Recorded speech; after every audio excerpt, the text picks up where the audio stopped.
information and intelligence into evidence before the courts. We need to make sure that it's sound. Cases are often time-consuming, and from the outside it can look like criminal offending is allowed to continue unabated when the reality behind the scenes is that we are meticulously gathering the intelligence and the evidence to move when the time is right. Operation Clarify is such a case.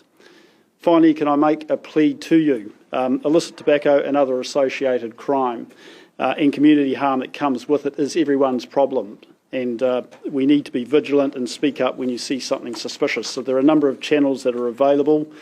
Crime Stoppers tip-off commenced this investigation, so please make use of these reporting channels. Crime Stoppers on 0800 555 111, Customs dedicated line 0800 We Protect, or call the police line 105, or report it online through Health New Zealand smoking or vaping complaint link.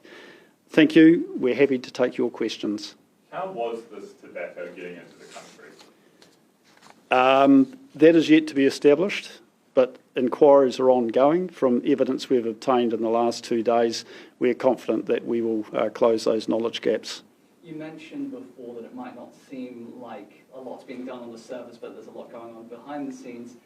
There are these shops selling them over the counter in broad daylight. How difficult is it to just go in there and hit them with the enforcement that we've seen today? I think we look back on the individual agencies' capabilities and powers, and obviously the key intention of the action group is to ensure that we have those powers used more cooperatively and collaboratively than we had. That's not to say that that doesn't occur if there is identification of activities, and my police colleague can talk about some of the actions that they've taken in recent times, including dealing with matters where there has been clear engagement with overseas transnational and serious organised crime. I think the reality is we've had strong success from a customs perspective in seizing illicit tobacco at the border. So in the month of May, we seized 6.5 million sticks of tobacco, which equates to a revenue evasion of $20 million. So this is, from a customs perspective, very much a tax equity issue. But obviously we share with police and with other agencies, including health, the concerns around the prevalence of transnational and serious organised crime and the funding of those activities. Is the strategy then to go after importation and distribution networks rather than retail level? We're doing the whole caboodle. The real key is the importation space is the funnel. That's ideally where we'd like to seize tobacco, and we are quite successful at that. Year on year, we've had significant increases in the quantum of tobacco that we have seized. We also work very closely with international partners, particularly in Australia, and clearly the media reporting accurately identifies the issues with violence and the prevalence of intimidation and those tactics there. We want to thwart that and avoid that, and we are unashamedly leveraging off the learnings from Australian authorities. In terms of our task force or action group, it's very much geared towards the import stream, the supply and distribution, and also the retailers. Another question, who are these people that you've arrested? How would you describe them? It is before the courts, but it is clearly representative of New Zealand residents and also people who may not be permanent residents in New Zealand. Are they gangs? There is potentially a gang association, but it's too early to say. We are very mindful that there are other activities that we are gearing up to, where there is clearly organised crime involvement. So was there organised crime involved in this? I can't comment at this stage. How long has this network been operating? So this network came to our attention in February this year, and so the investigative work that's been undertaken to this date is very much around tying it in with the players that are involved in the storage and the distribution chain. In this instance, I can say predominantly the tobacco was maintained in storage depots, The reality is the retailers generally only hold small quantums, so it's just in time. And so if we were to terminate on the retailers exclusively, we might pick up a small fraction of tobacco. The real benefit and the bulk of the tobacco seized yesterday was in 2 storage depots of approximately 6 that we did execute warrants. So do you think this group has been bringing tobacco in for months, for years? Do you have any time on that? We don't believe that this network has been involved for too long. There are other inquiries that this will cause to be made that will probably provide us the link into the import network. I mentioned the close engagement we have with international partners, and it goes beyond Australia. It goes particularly through the Five Eyes. We've leaned heavily across the learnings from UK Border Force, for example. And what we're endeavouring to do is to look at this as a global trade. The circuitous routing of tobacco around the globe is not a new phenomenon, but what we are seeing is a greater desire across a range of organised crime groups to deliver the tobacco to a point where the greatest profit can be made. What's been done with the cigarettes now that you've seized? They are currently detained by us. We have them secured. They will themselves be evidence to the Commission of Offences against the Customs and Excise Act. However, they will be destroyed. Where has the tobacco originated from? A variety in respect of the bulk of the tobacco. They are white skin tobacco, so unlabelled, but certainly we picked up a lot of branded tobacco packets from the retailers, and that's predominantly Asian cigarettes. Do you have an idea of just how much of this is in the community already? Look, there's a number of studies that take place, industry reports which give an indication of the quantum of illicit tobacco as a ratio for the amount smoked. Differs in terms of studies from universities of Auckland and Otago and the Ministry of Health, for example. So there's no real clear measure. I think some of the methods are quite unscientific, and I don't think you can take that as a proper measure. What's your estimate? My estimate, I wouldn't venture an estimate, but what we do know is that it is highly prevalent in the market. We absolutely accept that. And so our intent is to stop that and to disrupt and dismantle as far as we can. You mentioned working with the Australian authorities. Obviously, it's a huge problem over there. Is there any indication that that problem is seeping from Australia across the Tasman to us? We believe that some of the bad actors in Australia are looking to set up in New Zealand, yes. Why are they doing it? So, pardon? Why are they doing it? Profit, predominantly. The offences for smuggling tobacco, as distinct from smuggling Class A drugs, and the penalties that apply are significantly less in respect of tobacco. But we have seen here in New Zealand, but very widespread in Australia, as evidenced by the fact of warring factions leading to arson and intimidation and homicides, that these are people that treat this very seriously in terms of holding market share. We're going to make sure that doesn't happen here. I saw you nod there. Did you want to add something? Yeah, just in support of from Terry from Customs. So there have been several homicides in Australia, and to answer your question, we do not want to get into a position in New Zealand where the Australians are actually facing at the moment, where there's standover tactics from organised crime groups, and certainly several homicides from that as well. So that's something that we do not want to get into a position. So we want to prevent that from happening here in New Zealand to keep our community safer. Have you seen those tactics being employed for retailers here, or is it mostly a voluntary basis that they're selling the illicit product? Well, we've not had any homicides related to the illicit tobacco investigation that we've had. There's other modes that the criminals have used in terms of retail crime and violence, but there's ongoing investigations at the moment which I can't really comment on. Can you give us a broad brush with what you're talking about there? In terms of intimidation and violence? Yeah, so there's, when I say intimidation, so standover tactics at retail outlets, which... To pressure them to sell those cigarettes, or...? Yeah, unfortunately I can't go into that detail because there are ongoing investigations at the moment in that space. Joe, just a question for you on the health side of things. Well, obviously these cigarettes, they're highly unregulated.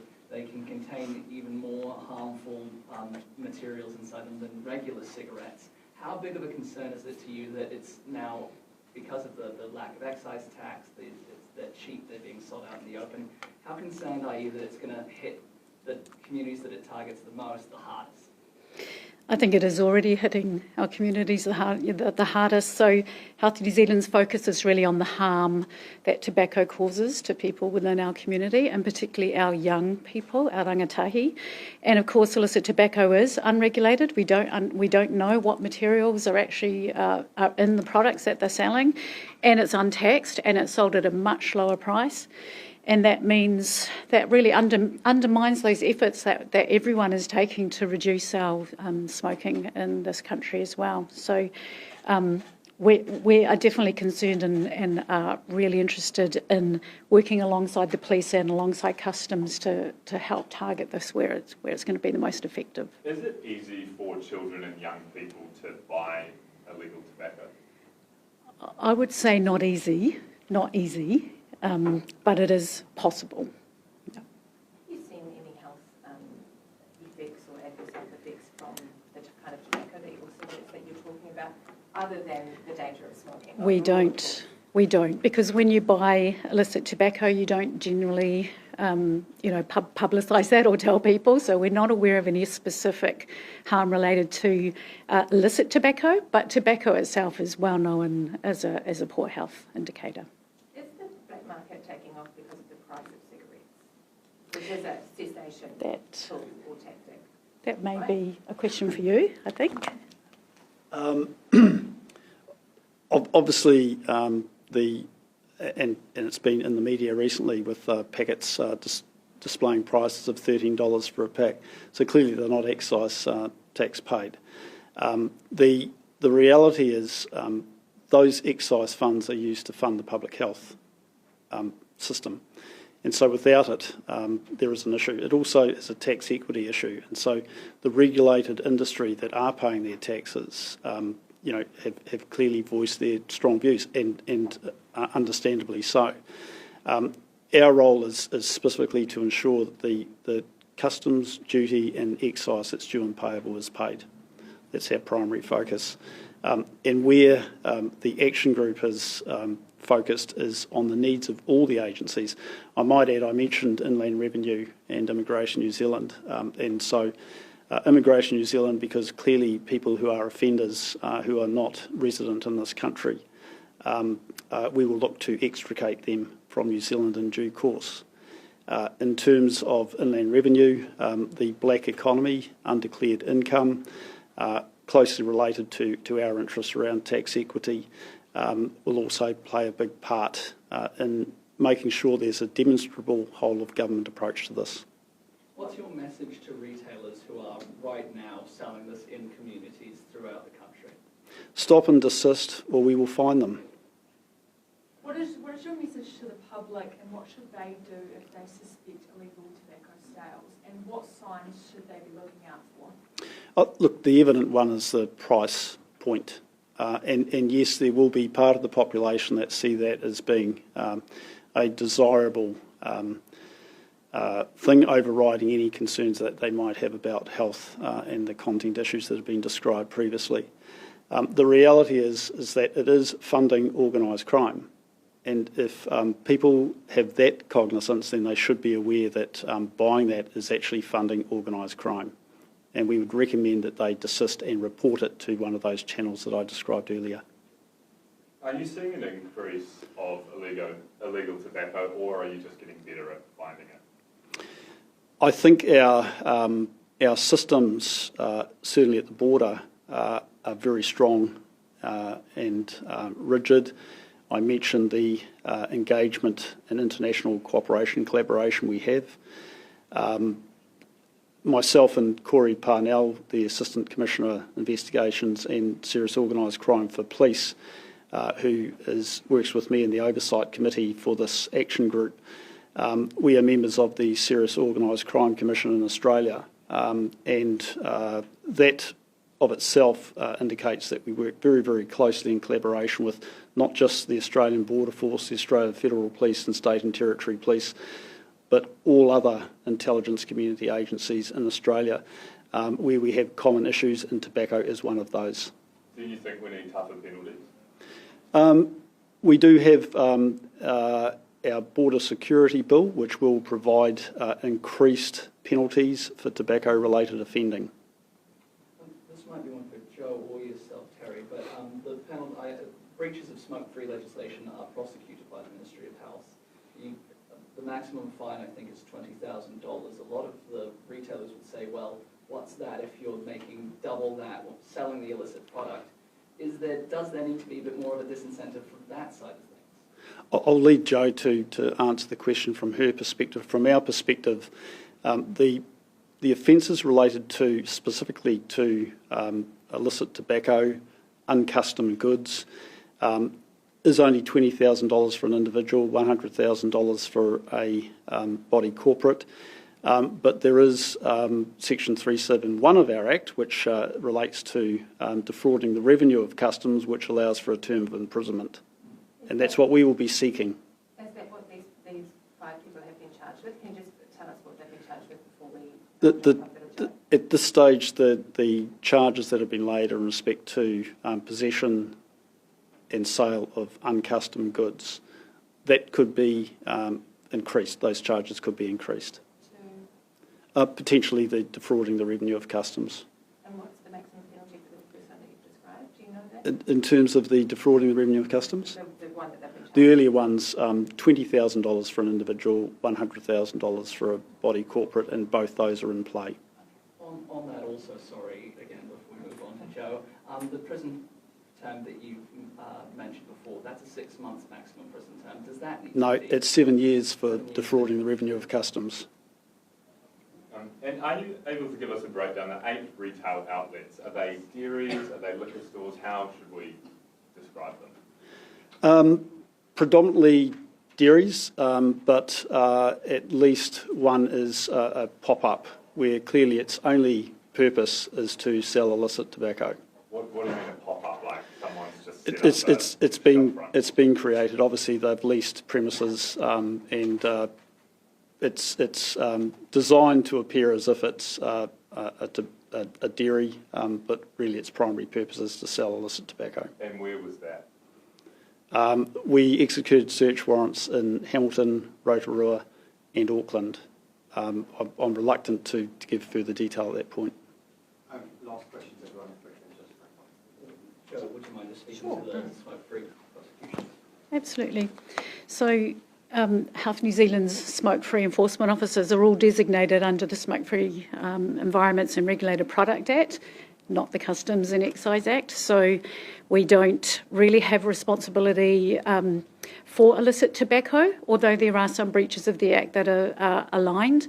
They would be things like packaging or labelling, not having the correct packaging or labelling. It would be primarily sales to young people, and that's where we can have an effect, and that is an infringible offence of $2,000. But really that's just impacting the retailer, one retailer, whereas the collaborative effort that we've had today with this task force really is hitting it or creating more impact, because it's actually stopping or preventing a lot more illicit tobacco being sold than what could be sold out of one retailer. So it's much more impactful. So a raid of this size wouldn't have been possible without that action group? I think that it has been a very successful group. I think we have been working together, but this strengthens that, doesn't it? You might like to... I think it's this particular operation did commence before the creation of the action group, but what the action group has done is consolidated and refined our collective thinking. And, you know, that's not to say that there hadn't been engagement either with ourselves and police or individually with health, but we're now getting it coordinated and we're using the levers that can be applied through the likes of inland revenue that may not have otherwise been identified. Okay, unless the panel have got any final closing comments, we'll end it there. That's okay. Hang on, let's just make sure. Thank you all. Thank you.